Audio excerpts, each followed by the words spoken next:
Assalamu alaikum rahmatullahi wa barakatuh. Hope you're doing well. We're continuing our reading of Niccolo Machiavelli's The Prince and Other Writings.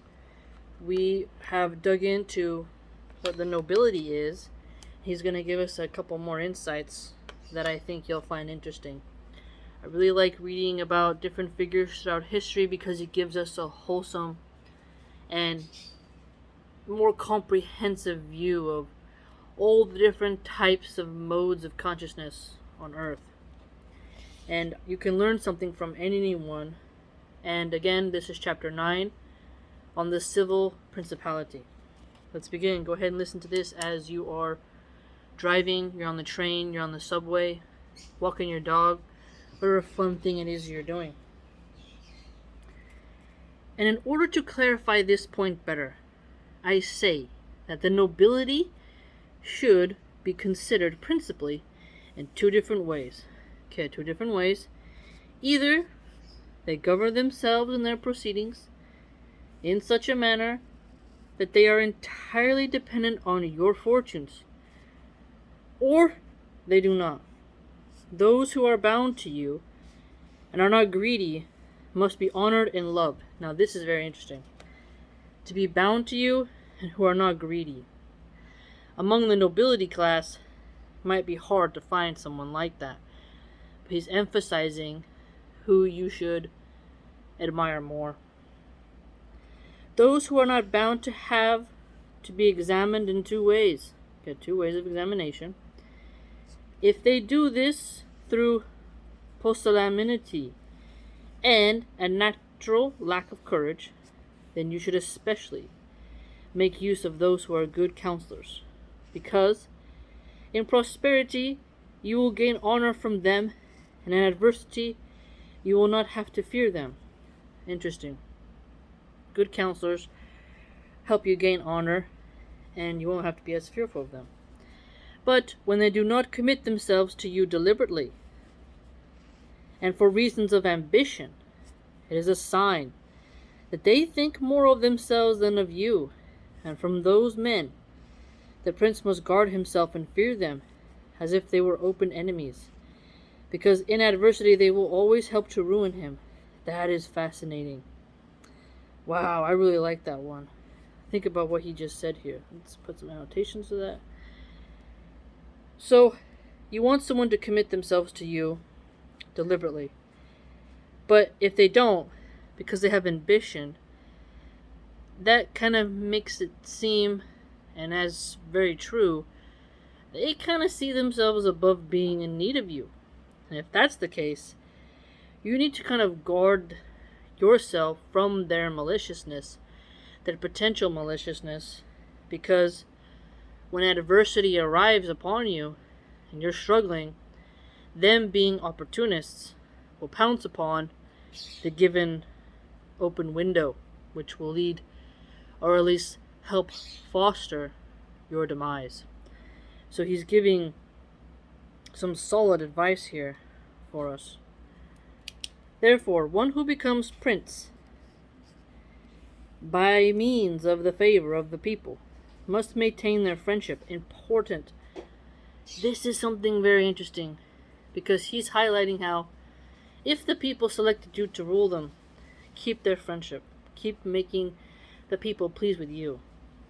Now, in a democracy, which America claims to have, when in reality it's a constitutional republic, but in reality it's also a kleptocracy, oligarchy filled with nepotism and corruption, the politicians don't care about our friendship.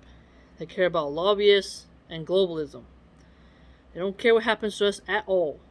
To them, they suck off our tax dollars like parasites and reduce our quality of life, and instead worship the celebrities, the upper class, or their peons, essentially. But here, Machiavelli is reminding that if you become prince through the people, you have to maintain that allyship, which will be easy for him, since they ask nothing of him except not to be oppressed. Isn't that a beautiful phrase? The people don't want to be oppressed. In America, heavy taxation is oppressive. all the different things, there's a whole analysis you can do, both from a liberal and conservative perspective, about how the United States now oppresses its own people. In communism, especially in China, with their zero tolerance Kufi policy, they're heavily oppressing their people. So you have all these different countries you can look at and see, like, what does oppression mean?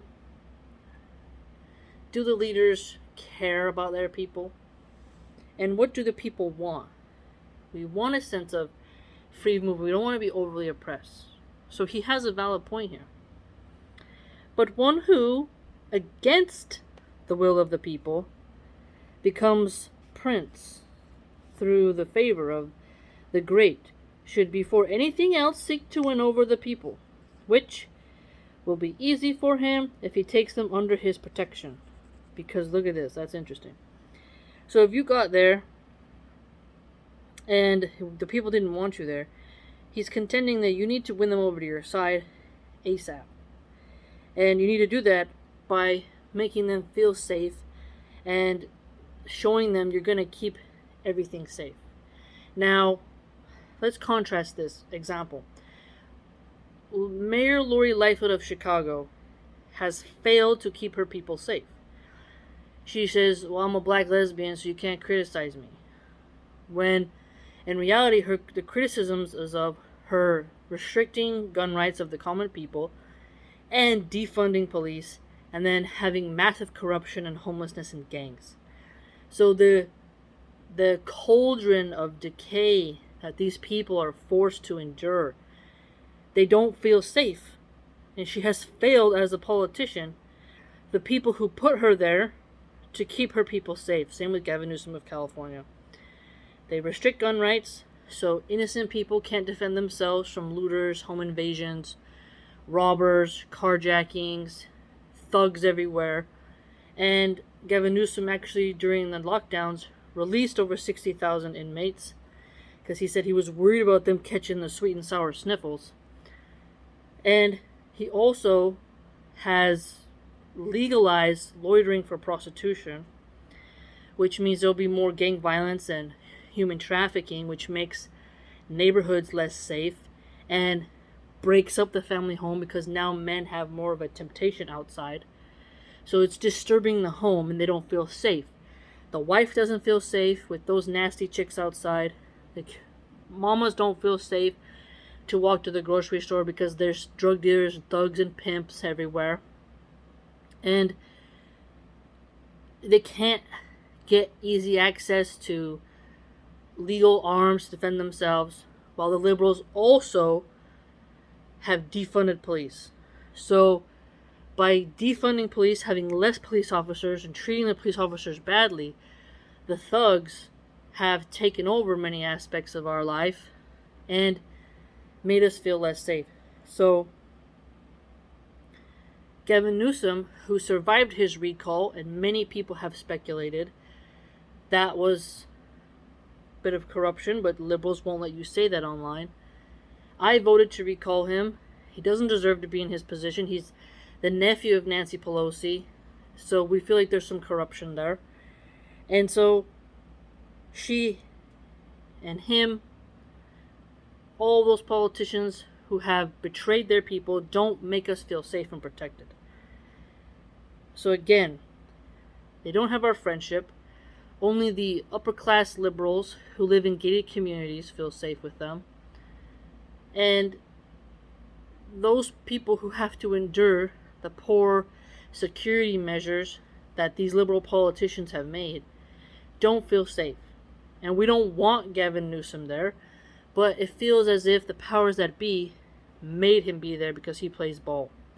So it's more of corruption against the will of the people, pretending that people wanted him there, when if you look at the cost of living, quality of water, public schools having graphic gender ed, it's really horrible. Okay? And so this point he's making, that if a prince comes to power and he at first didn't have the will of the people on his side, he must garner it through protecting them.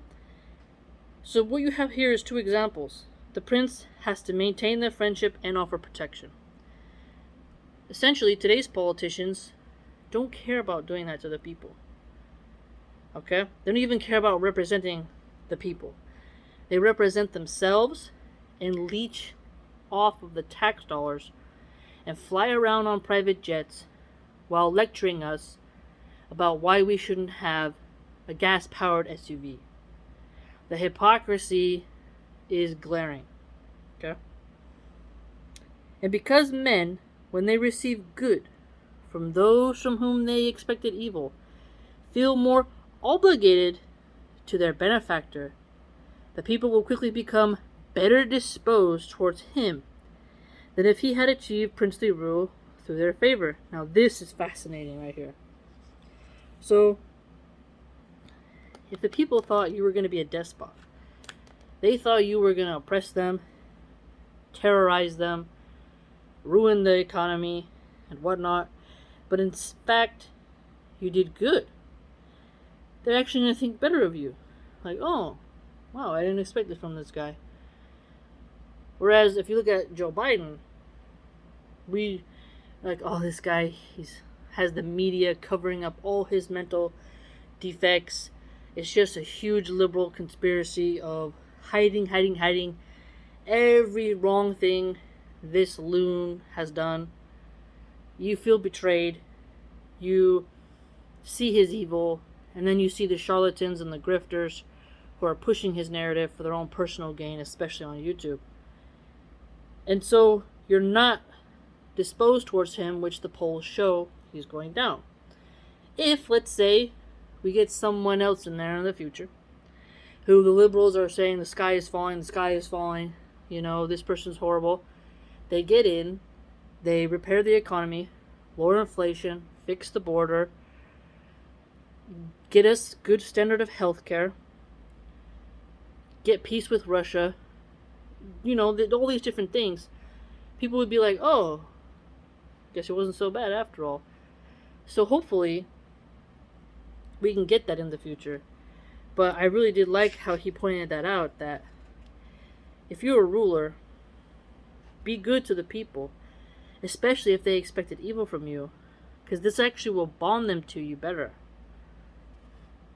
And the prince can win them for himself in many ways, for which, because they vary according to circumstances, no sure rule can be given, and which will therefore be omitted. I will only conclude that it is necessary for a prince to have the friendship of the people, otherwise he has no remedy in times of adversity. Very good point. So, having the friendship of the people is a remedy in times of adversity, according to Machiavelli. Very unique insights for us here. I hope you enjoyed. I really did like that. And again, what he reminds us is that there are different ways the nobility can be considered. They govern themselves in their proceedings, that they're not entirely dependent on you, or they're not. And then he contended that you need to examine the nobles in a certain way.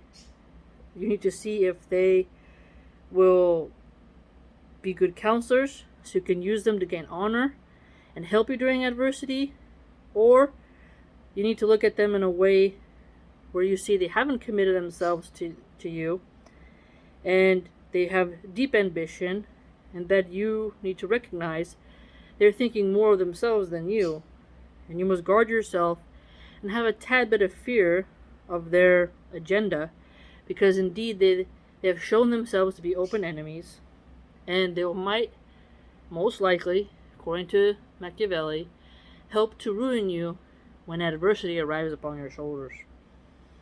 And so again, he also mentioned that a prince, he must maintain the friendship of the people, offer protection to the people, and that if he was placed there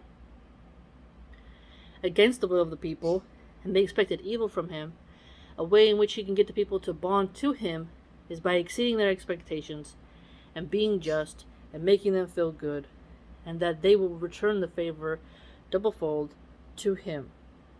Very unique. Very unique.